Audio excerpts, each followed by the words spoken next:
কাজী নজরুল ইসলাম কি সুন্দর একটি কথা বলে গেছেন।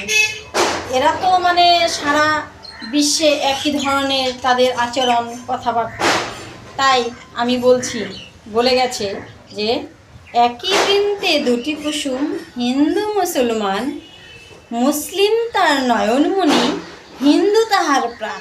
তার ফুলের সঙ্গে, মানুষের সঙ্গে, পৃথিবীর সঙ্গে, প্রাকৃতিকের সঙ্গে সে তুলনা করে গেছে। কীরকম? যেমন একটা বোটার মধ্যে দুটি ফুল, এখানে সে ফুল দিয়ে বুঝিয়েছে, কিন্তু না, পৃথিবী হচ্ছে একটা, মানুষ হচ্ছে, জাতি হচ্ছে দুটা, একটা হিন্দু আর একটা মুসলিম। কবি নজরুল ইসলাম সেই দুই জাতির কথাই বলেছে। তাই একটা পৃথিবীর বুকে হিন্দু আর মুসলিম দুজনকে ফুলের সঙ্গে তুলনা করেছে। আর গাছ হচ্ছে পৃথিবী। কি সুন্দর কথা বলে গেছে না? আমরা ভাবতে বা বুঝতে অনেক ভুল করি, তাই আমরা তাদেরকে সম্মান দিতে জানি না।